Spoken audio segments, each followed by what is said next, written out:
Students कैसे हैं आप सब। उम्मीद है आप सब खैरियत से होंगे। आज का जो हमारा टॉपिक है, हम लोगों ने कल एक टॉपिक स्टार्ट किया था, work done on ideal gas और work done by ideal gas. ठीक है, ये हम लोगों ने एक टॉपिक स्टार्ट किया था और उसका हमने एक जनरल व्यू देखा था कि हमारे पास वर्क के लिए हमारे पास क्या फार्मूला होता है, हम किस तरह से कैलकुलेट करते हैं।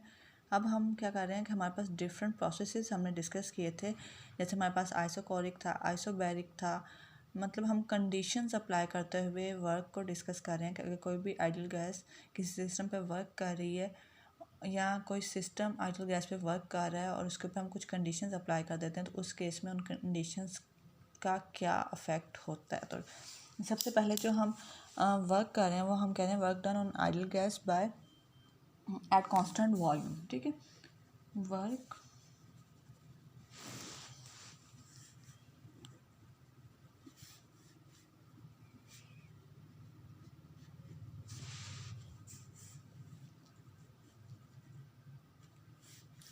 डन ऑन और by ideal gas at constant volume. ठीक है, यहाँ पे हमने क्या कंडीशन अप्लाई कर दी, हमने कहा कि हमारे पास वॉल्यूम क्या होगा, वो कांस्टेंट होगा, चाहे प्रेशर पे टेम्परेचर पे कोई भी अफेक्ट हो, लेकिन वॉल्यूम हमारे पास क्या होगा, वो हमारे पास हमेशा कांस्टेंट रहेगा इस केस में। तो ऐसा प्रोसेस जिसमें हमारे पास वॉल्यूम कांस्टेंट रहता है उसे हम कहते हैं वो हमारे पास आइसोकोरिक प्रोसेस होता है। प्रोसेस जिसमें हमारे पास वॉल्यूम में कोई भी चेंज ना हो, वो थ्रू आउट सेम रहे, उसे हम कहते हैं वो हमारे पास होता है आइसोकोरिक प्रोसेस। ठीक है, अब यहाँ पे एक हम सिस्टम जनरेट कर लेते हैं। लेट्स सपोज ये हमारे पास ओरिजिन है, इसमें हम एक सिस्टम ड्रा कर लेते हैं। या हम कह लेते हैं हम जो सिस्टम में चेंजेस आ रही हैं उसके लिए हम पाथ ड्रा कर लेते हैं, डिफरेंट पाथ्स। ये हमारे पास है A B C and D. ठीक है, तो ये हमारे पास ए बी डी सी एक स्क्वायर बॉक्स कह लें, एक ट्राइंगल, ये हमारे पास डिफरेंट पाथ हैं। ये हमारे पास क्या है, इनिशियल पोजीशन है। इनिशियल पोजीशन पे हमारे पास वॉल्यूम क्या है, वी आई है, और हमारे पास प्रेशर क्या है, ये हमारे पास क्या है, पी आई। ठीक है, अब ये हमारे पास प्रेशर उसको रिप्रेजेंट कर रहा है और ये हमें रिप्रेजेंट कर रहा है वॉल्यूम लाइन को। लेट्स सपोज ये हमारे पास एक्स एक्सिस है और ये हमारे पास क्या है, वाई एक्सिस। तो अगर हम इस लाइन पे अपवर्ड मूव करेंगे, मतलब ए से बी अगर मूव करता है सिस्टम, तो इस केस में हमारे पास प्रेशर क्या होगा, वो इंक्रीज़ होगा और इस पोजीशन पे आके वो क्या हो जाएगा, फाइनल प्रेशर आएगा, हमारे पास चेंज इन प्रेशर होगा। लेकिन हमारे पास वॉल्यूम क्या होगा, वो हमारे पास सेम रहेगा। फिर जब बॉडी यहाँ से यहाँ मूव करती है तो इस केस में हमारे पास क्या होगा, इस केस में हमारे पास वॉल्यूम क्या होगा, वो चेंज होगा। इस पॉइंट पे हमारे पास वॉल्यूम क्या है, वी एफ। तो हमारे पास वॉल्यूम चेंज होगा लेकिन प्रेशर हमारे पास क्या होगा, सेम रहेगा। ठीक है, उसके बाद जब बॉडी यहाँ से यहाँ आती है तो इस यहाँ से यहाँ आने पे अगेन क्या होगा, हमारे पास उसका जो वॉल्यूम है वो सेम है, यहाँ से यहाँ आ रहा है, वॉल्यूम सेम है, वी एफ ही है, लेकिन हमारे पास प्रेशर क्या है, वो प्रेशर क्या हो गया, चेंज हो गया। क्योंकि यहाँ से यहाँ जब बॉडी मूव कर रही है वो अलॉन्ग वाई एक्सिस मूव कर रही है, जब यहाँ से यहाँ मूव करती है तो वो अलॉन्ग एक्स एक्सिस मूव करती है। ठीक है, फिर यहाँ से जब डी से सी पॉइंट पे आया तो अगेन प्रेशर हमारे पास चेंज हुआ, पी एफ से पी आई हो गया, लेकिन वॉल्यूम हमारे पास सेम रहा, वी एफ ही रहा। ठीक है, उसके बाद जब बॉडी यहाँ से यहाँ पे आती है तो अगेन क्या हो रहा है, वॉल्यूम में चेंज हो रहा है, वापस इनिशियल पॉइंट पे आ रही है वी आई, और हमारे पास क्या है, प्रेशर हमारे पास वही सेम रहेगा। ठीक है, तो अब अगर हम पूरे से बात करें, ए से बी, बी से डी और डी से सी और सी से जब पूरी बॉडी मूव करके आती है तो अगेन उसका वॉल्यूम क्या होता है, वॉल्यूम हमारे पास वही वी आई होता है, लेकिन दरमियान में कहीं हमारे पास वॉल्यूम क्या हो रहा है, चेंज हो रहा है। तो इस केस में हम ये नहीं कह सकते कि हमारे पास वॉल्यूम कांस्टेंट है। अगर हमारे पास बॉडी वॉल्यूम वी आई से स्टार्ट होती है और एंड पे भी उसका वॉल्यूम वी आई ही होता है, लेकिन दरमियान में कहीं चेंजेस आती हैं तो उस केस में हम ये नहीं कहते कांस्टेंट वॉल्यूम। कांस्टेंट वॉल्यूम हम उस केस में कहते हैं कि अगर हमारे पास थ्रू आउट बॉडी का वॉल्यूम सेम रहे, दरमियान में कहीं पे भी चेंजेस ना आए, उस केस में हम कहते हैं कांस्टेंट वॉल्यूम। ठीक है, तो हमारे पास जो फार्मूला है आपको याद है वर्क डन के लिए, वो हमारे पास क्या है, पी डी वी, यहाँ हम उसे कह लें, क्योंकि हमारे पास वॉल्यूम प्रेशर का हम देख रहे हैं, कांस्टेंट वॉल्यूम पे देख रहे हैं, तो इस केस में हमारे पास क्या होगा, वी एफ माइनस वी आई होगा। अब हमारे पास क्या है, ये वी एफ माइनस वी आई किस चीज़ को रिप्रेजेंट कर रहा है, ये रिप्रेजेंट कर रहा है डेल वी को, और हमारे पास चेंज इन वॉल्यूम क्या है, वो हमारे पास ज़ीरो है, लेकिन कहाँ पे, जब बॉडी ए से बी मूव कर रही है या सी से डी मूव कर रही है, उस केस में हमारे पास along path A to B, या हम कह लें along path A B and C D, हमारे पास चेंज इन वॉल्यूम क्या है, डेल वी क्या है, ज़ीरो है, तो वर्क डन हमारे पास क्या होगा, ज़ीरो होगा। तो ऐसा प्रोसेस जिसमें हमारे पास चेंज इन वॉल्यूम ज़ीरो हो through out the path, through out the system, उस केस में हम कहते हैं कि हमारे पास वर्क डन क्या है, वो हमारे पास ज़ीरो होगा। ठीक है। लेकिन अगर कहीं पे दरमियान में कहीं, जैसे हमारे पास ये था कि ए से स्टार्ट होकर वापस ए में आ रही है, लेकिन यहाँ पे बी से डी पाथ में या सी से ए पाथ में हमारे पास वॉल्यूम में चेंजेस आ रही हैं, तो उस केस में हम नहीं कह सकते, हमेशा कांस्टेंट वॉल्यूम पे, लेकिन constant volume through out the system. ठीक है। तो उस केस में हमारे पास वर्क डन हमेशा क्या होगा, वो हमारे पास होगा ज़ीरो होगा। नेक्स्ट हमारे पास है work done eight constant pressure. अब इसमें हमने क्या कंडीशन अप्लाई की है, इसमें हमने कंडीशन अप्लाई की है कि हमारे पास प्रेशर क्या होगा, वो हमारे पास कांस्टेंट रहेगा, उसमें हमारे पास चेंजेस नहीं आएंगे। और ऐसा प्रोसेस जिसमें हमारे पास प्रेशर कांस्टेंट होगा, उससे हम कहते हैं वो हमारे पास क्या होता है, आइसोबैरिक प्रोसेस। ठीक है।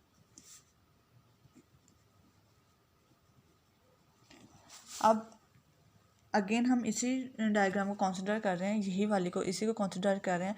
अब अगर हम यहाँ पे देखें, अगर बॉडी मूव करती है, ए से सी मूव करती है या फिर बी से डी मूव करती है, तो उस केस में हमारे पास क्या है, प्रेशर सेम है, लेकिन जब ए से बी मूव करती है या सी से डी मूव करती है, तो उस केस में हमारे पास प्रेशर क्या है, वो चेंज हो रहा है। तो हम क्या करते हैं, इसको कंसिडर कर लेते हैं, पाथ में डिवाइड कर लेते हैं, डब्ल्यू ए सी के लिए हम देख लेते हैं और डब्ल्यू बी डी के लिए। तो अगेन हमारे पास क्या है, V I to V F minus P D V. ठीक है। अब हम ए से सी के लिए बात करें, तो ए से सी के लिए हमारे pass through out the pressure क्या रहता है, थ्रू आउट द प्रेशर हमारे पास पी क्या है, P is equal to P I है। तो हम यहाँ पे वो पुट कर देंगे, हमारे पास क्या हो जाएगा, minus P I V I to V F into D V. इसके ऊपर हम अगर अप्लाई कर देते हैं, इंटीग्रेशन करते हैं, तो हमारे पास क्या होगा, हमारे पास ये आ जाएगा माइनस पी आई वी आ जाएगा। इसकी लिमिट्स अप्लाई करेंगे तो ये हमारे पास क्या हो जाएगा, V F minus V I आ जाएगा। ठीक है। और इसी तरह से अगर हम along the path B D देखते हैं, तो उस केस में हमारे पास क्या होगा, उस केस में हमारे पास प्रेशर क्या रह रहा है, उस पी एफ रह रहा है। तो हमारे पास पी क्या होगा, यहाँ पे पी एफ होगा, तो minus P F into V F minus V I. ठीक है। तो ये हमारे पास होगा, यहाँ पे हमारे पास पी आई है, यहाँ पे हमारे पास क्या है, पी एफ है। अब हमारे पास क्या है, अगर हम देखें कि हमारे पास बी डी पाथ के लिए क्या है, बी से डी पाथ के लिए हमारे पास क्या है, वर्क डन जो है वो नेगेटिव है,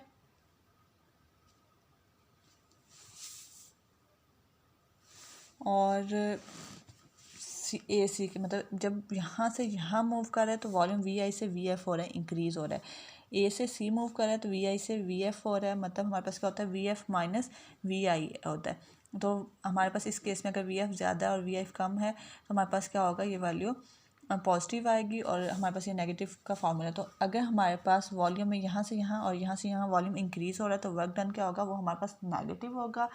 और जब वर्क डन नेगेटिव होता है तो इसका मतलब है कि गैस पे वर्क हुआ है। ठीक है। और अगर हम यहाँ पे देखें, सी से एक में देखें, तो हमारे पास क्या है, वॉल्यूम डिक्रीज़ हो रहा है, और इस केस में हमारे पास क्या है, वर्क डन पॉजिटिव है। और जब वर्क डन पॉजिटिव होगा तो इसका मतलब है कि यहाँ पे वर्क डन हुआ है गैस का। जब नेगेटिव होगा वर्क डन, तो उस केस में हमारे पास होगा कि वर्क गैस ने किया है, और जब पॉजिटिव होगा तो इसका मतलब है कि गैस ने सिस्टम पे वर्क किया। ठीक है।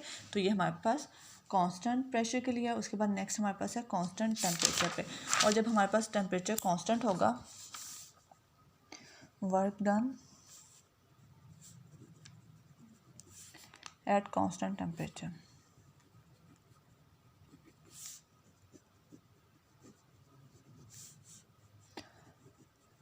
ऐसा प्रोसेस जिसमें थ्रू आउट हमारे पास टेम्परेचर क्या है वो कांस्टेंट रहे तो उसे हम क्या कहते हैं, वो हमारे पास होता है आइसोथर्मल प्रोसेस।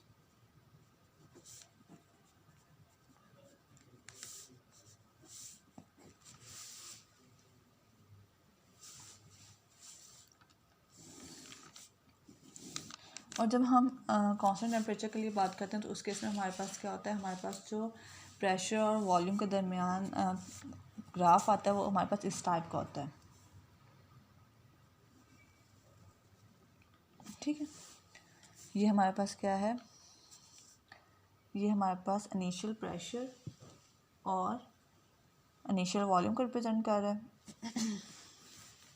और ये हमारे पास जो कर्व है ये रिप्रेजेंट कर रहा है वर्क को, जो वर्क हमारे पास ये हाइपरबोलिक फॉर्म में हमारे पास आता है। तो हमारे पास क्या है, W माइनस VI/VF/P/dV, ये हमारे पास एक जनरल रिलेशन है जो हम ऑलरेडी ड्राइव कर चुके हैं, हर एक में हम यहीं से स्टार्ट लेते हैं। अब हमारे पास यहाँ पे अकॉर्डिंग टू आइडियल गैस हम यूज़ करते हैं, हमारे पास क्या है, प्रेशर क्या होता है according to ideal gas law, PV=NRT होता है, ठीक है। और हमारे पास हमें क्या चाहिए, हमें P के लिए चाहिए तो हमारे पास क्या हो जाएगा, NRT/V आएगा, ये हम इस इक्वेशन में पुट कर देंगे तो हमारे पास क्या हो जाएगा, -VI/NRT/V/dV, ठीक है। इसमें से हमारे पास NRT क्या है वो कांस्टेंट आ जाएगा, VI/VF, और हमारे पास क्या आ जाएगा, dV/V। तो अब हमारे पास v का हम डेरिवेटिव ऊपर मौजूद है तो ये हमारे पास क्या हो जाएगा, ये log हो जाएगा, ये हमारे पास आ जाएगा NRT/VI/VF, और सॉरी इसको हमने डेरिवेटिव ले लिया और ये हमारे पास क्या आ जाएगा, log ऑफ v, ठीक है, नेचुरल log ऑफ v। अब हमारे पास इसकी हम लिमिट्स पुट कर देंगे तो हमारे पास क्या हो जाएगा, log of VF minus VI आएगा और इसे हम VF/VI की फॉर्म में भी लिख सकते हैं,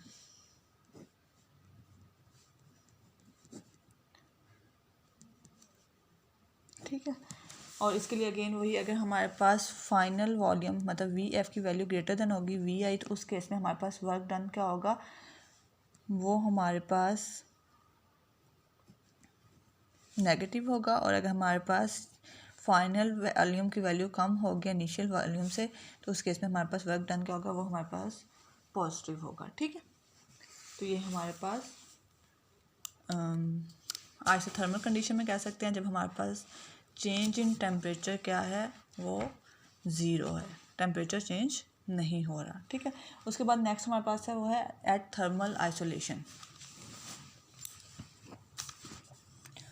work done at thermal isolation. Thermal isolation का मतलब क्या है कि इस केस में हमने कहा था कि हमारे पास जब हम लोगों ने बात की थी पीछे, उसमें हमने गैस कंटेनर पे एक पिस्टन लगाया हुआ था, तो हम क्या करते हैं उस पिस्टन को मूव कर देते हैं, उसे इंसुलेटेड कर देते हैं कि ना तो कोई हीट बाहर से आ सकती है और ना ही हीट अंदर से बाहर जा सकती है, जैसे हमने वो बात की थी इंट्रोपी वाली। तो ये हम उसे ऐसे प्रोसेस को हम कहते हैं, ये हमारे पास क्या होता है आइडियाबैटिक प्रोसेस, ये हमारे पास प्योर इंसुलेटेड सिस्टम होता है, ठीक है। तो इस केस में हम कहते हैं PV γ=K। अब इसमें गैमा क्या है, ये हमारे पास रेशो है स्पेसिफिक हीट की, गैमा हमने पहले ड्राइव किया हुआ, वो हमारे पास किसके होता है CP/CV, और हर उसके लिए जैसे हमारे पास डिफरेंट गैसेस हैं, हीलियम हो गई, नियॉन होगी, आर्गन होगी, हर गैस के लिए हमारे पास जो गैमा होती है इसकी डिफरेंट वैल्यू होती है। तो ये हमारे पास रेशो है स्पेसिफिक हीट्स के दरमियान में CP और CV, ये हमारे पास specific heat ratio at constant pressure and constant volume, ठीक है। तो अब हम इसकी जो कर्व है ये हमारे पास बिल्कुल वैसी ही होती है जैसे हमने अभी इसके लिए की थी। ये हमारे पास PV कांस्टेंट टेम्परेचर के लिए थी, आइसोथर्मल के लिए, और जो हमारे पास होती है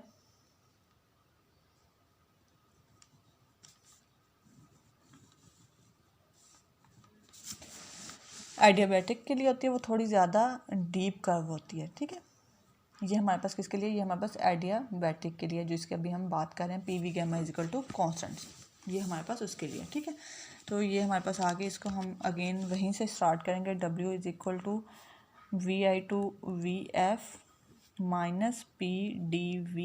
P की वैल्यू हम यहाँ से निकालेंगे तो ये हमारे पास क्या हो जाएगी, P की वैल्यू हमारे पास आती है K/V गैमा। ये हम पुट कर देंगे तो ये हमारे पास क्या हो जाएगा,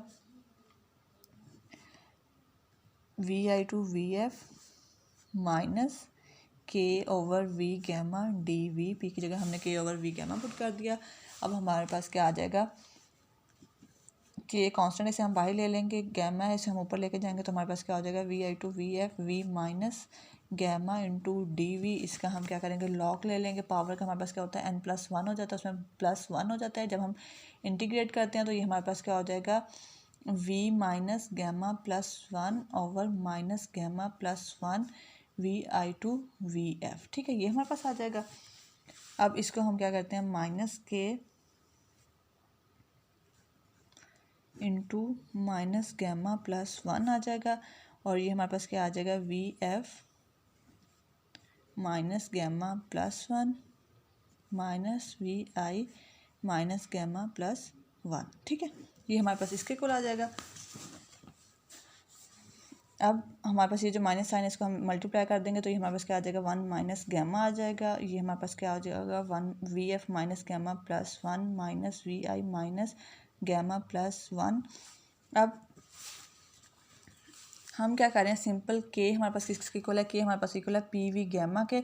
और ये हमारे पास अगर हम इस पर कंडीशन अप्लाई करें इनिशियल और फाइनल तो हमारे पास क्या आ जाएगा, PI/VI gamma is equal to PF/VF gamma is equal to K। ये हमारे पास इसके इक्वल होता है। ठीक है, तो अब हम यहाँ क्या करेंगे, हम K की वैल्यू, जब K को VF के साथ मल्टीप्लाई करेंगे तो हम वैल्यू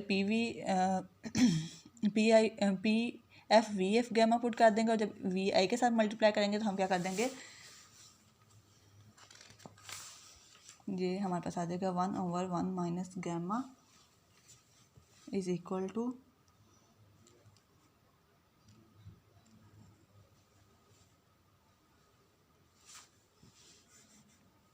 ये को हमने अंडर मल्टीप्लाई कर दिया। ये हमारे पास क्या आ गया, KVF minus gamma +1 minus K into VI minus gamma +1। हम K की वैल्यू पुट कर देंगे। यहाँ पे हमारे पास क्या आ जाएगा, 1 माइनस गैमा, K की वैल्यू हमारे पास आ गई यहाँ पे F के लिए PF/VF gamma into VF minus gamma +1। फिर अगेन यहाँ पे हमारे पास क्या आ जाएगा, PI/VI gamma VI minus gamma +1। ठीक है, इसके इक्वल आ गया। अब ये भी हमारे पास VF गैमा है और ये हमारे पास क्या है, VF माइनस गैमा। तो दरम्यान में मल्टीप्लाई हो रहा है, इनकी पावर्स क्या हो जाएंगी, प्लस हो जाएंगी, गैमा माइनस गैमा +1। तो ये गैमा क्या होगा, इस गैमा के साथ कैंसिल हो जाएगा। इसी तरह से ये गैमा इस गैमा के साथ कैंसिल हो जाएगा और हमारे पास क्या आ जाएगा, 1/1 माइनस गैमा PF। या मैं आपको साइड पे करके दिखा देता हूँ। ये हमारे पास है VF गैमा और ये हमारे पास है VF माइनस गैमा +1। ठीक है, ये हमारे पास ऐसे हम क्या करते हैं, VF gamma minus gamma +1, powers हमारे पास क्या होती हैं, प्लस हो जाती हैं। तो ये हमारे पास क्या होंगी, पावर आपस में ये प्लस का ये माइनस का कैंसिल हो जाएगा, बाकी क्या बचेगा, VF। ठीक है, तो ये हमारे पास क्या आ गया, PF/VF माइनस PI/VI। ठीक है, ये हमारे पास इसके इक्वल आ गया। क्लियर है।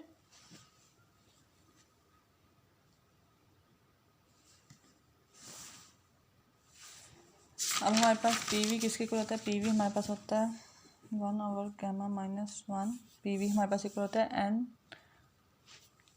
PV is equal to NRT। ये हमारे पास इसके इक्वल होता है। ठीक है, तो अब हमारे पास क्या है, यहाँ पे हम किसकी जगह पुट कर रहे हैं, PF/VF की जगह पुट कर रहे हैं। तो हमारे पास T के साथ क्या आ जाएगा, N और R कांस्टेंट है तो T की जगह क्या आ जाएगा, F आ जाएगा। तो ये हमारे पास आ जाएगा NRTF माइनस NRTI।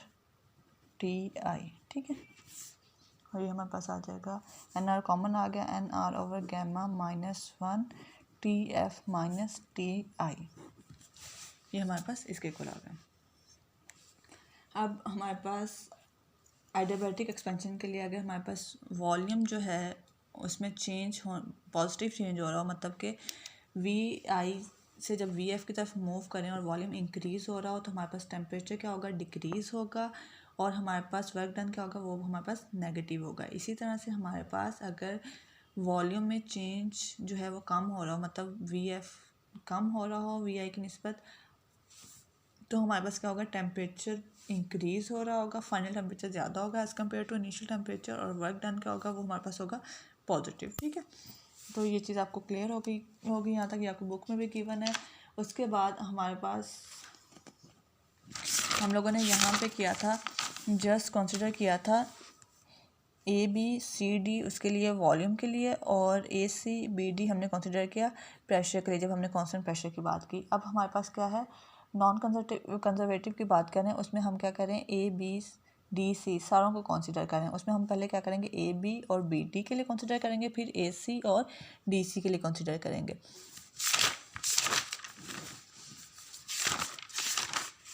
चलिए ये नेक्स्ट लेक्चर में देखेंगे। आज तक के लिए इतना ही काफ़ी। अल्लाह हाफिज़, फ़ी अमान अल्लाह।